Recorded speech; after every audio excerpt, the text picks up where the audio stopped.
Greetings all. Today I'd like to talk about citrus. I had a gentleman come up here this morning, and he's local from down the street, and asking me about, can we grow citrus here in Puna at the upper elevations? And I'm like, duh, of course we can. I don't know where you guys getting this stuff. And so I thought I'd do a little bit of video, and I wanted to show off a few of my favorite trees. Now right here behind me, you can see a tree that was put in 2016. The sourcing was planted in Hawaii, down the street over here. They're a citrus grower. This particular plant is Fairchild. It's a California mandarin. Now, I'm partial to tangerines, or mandarins, aka same thing, okay? Tangerine are the ones that came to us from Asia through Tangiers in Africa, and mandarins are the ones that came to the United States pretty much directly from Asia. Otherwise, it's the same fruit, okay, whether you say mandarin or tangerine. So anyway, tangerines are some of my favorite citrus fruits, and so I plant a lot of them.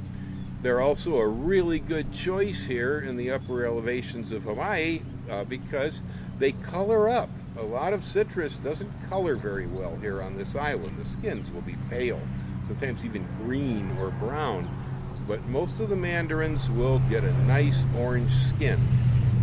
So behind me again, planted 2016, Fairchild. Fairchild has a very nice, shiny, beautiful cosmetic skin. The skin is fairly tough, so it's hard for the birds to peck through it, which is a good thing on a citrus here. It's precocious. We had enough fruit off of this tree in 4 years that I was actually able to sell fruit last summer from the tree. And so it's a very good quality fruit. If planted alone, it will be relatively seedless, but I have many varieties here, and when you have a lot of different citrus, they tend to cross-pollinate and tend to produce more seed. So some of my Fairchilds have a fair amount of seeds in them. Some are seedless. It depends on whether the pollen from another tree moved in. Just back behind that, there's a smaller tree, and that particular tree is Honey, which is another one of the mandarins. It's a nice sweet citrus, as the name implies. It's generally fairly seedless. It grows well here. It's not as precocious as Fairchild. Those two trees side by side are the same age. Pretty amazing, huh? Yeah. This little guy right here is Temple. Temple, again, is another hybrid, sort of a hybrid Tangelo orange cross, I believe. Anyway, this is what they call a Temple orange. Now, Temple is approximately the same age as the trees around it, but Temple was grown on dwarfing rootstock. And the dwarf rootstock does not perform very well in our soils here. Now, there is some fruit on this tree, and it is growing. But in general, I don't recommend the use of dwarf rootstocks on citrus in our soils or on lava here, because the dwarf rootstock just doesn't feed and spread the same way the standard ones do. This guy right here, one of my favorites. This is Paige. Paige is a Tangelo hybrid, which means it was tangerine crossed with grapefruit, which makes a Tangelo, and then crossed back again to tangerines. And so we end up with a Tangelo hybrid. It's one of the most incredible tasting fruit that I grow here. The color of the fruit is remarkable. The trees are healthy, fairly vigorous, and very well shaped. It's a nice round plant. I really like Paige. Well, that tall, skinny guy right over there next to Paige, that is Golden Nugget. Again, it's another fairly recent tangerine from California. This one is a little slower to make fruit. The tree sizes up pretty good. It's the same age as Paige next to it, and it's almost as big, although it's bigger and higher.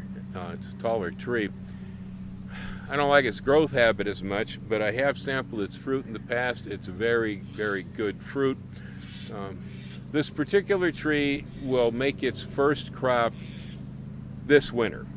Okay, so it's a little slower than the others to make fruit. I'm also having a rather intense problem with aphids accumulating in this particular tree. So I've got some distorted foliage up there from that. The ants pretty much, I guess, are doing it. They're farming the aphids up in the tree.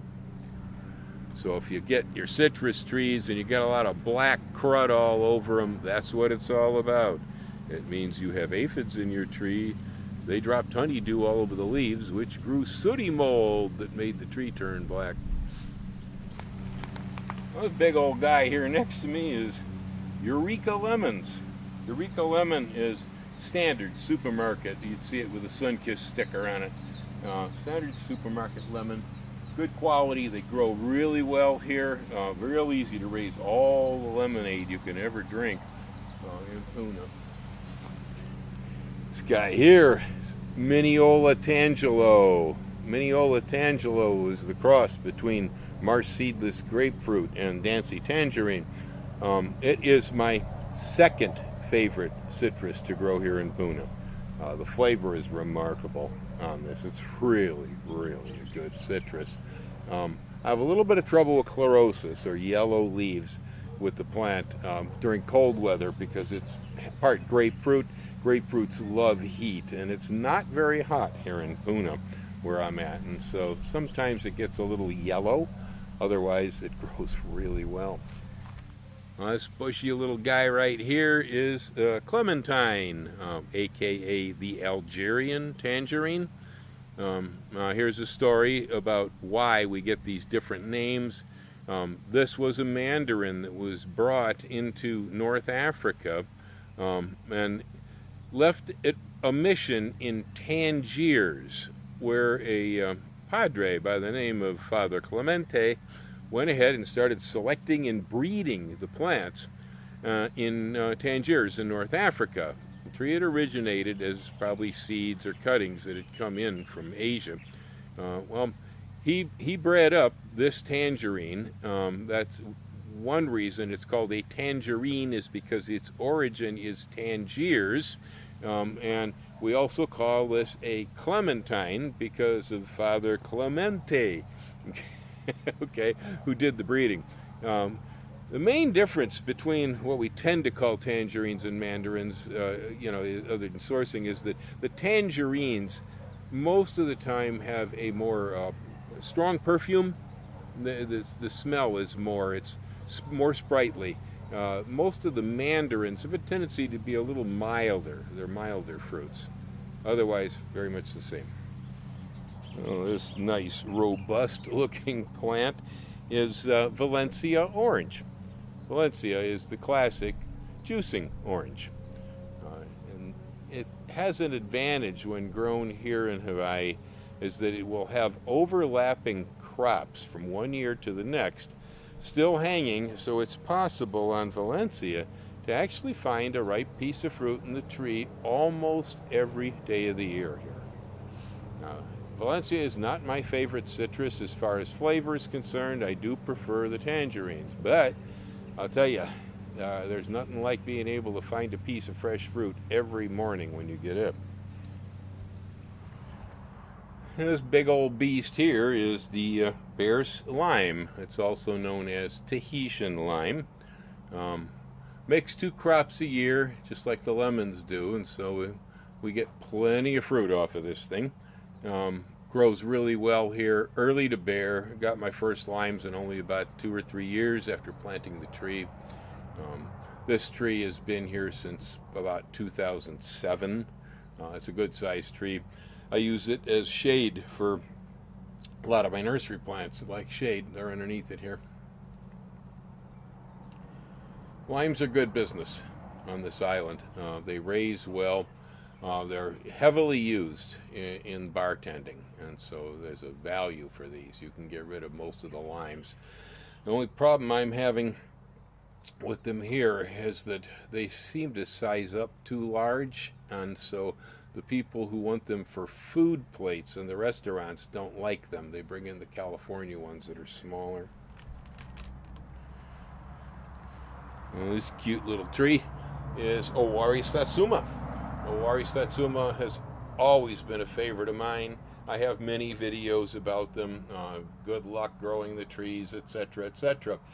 But in Puna, it's not the best choice of a mandarin. The skin's too tender. Now that's really, really good for people because this is a zipper skin. We can just peel right through it with our thumb. It has no seeds in it. It's a nice, mild, sweet fruit, easy to eat. But them goofy little Japanese white-eye birds, they will peck holes in the skins because the skin is just too soft, and they go in there trying to get the juice. And so what happens is after they go through the tree and they peck a hole in every orange, then it rains and they all rot. Last but not least, the Moro blood orange.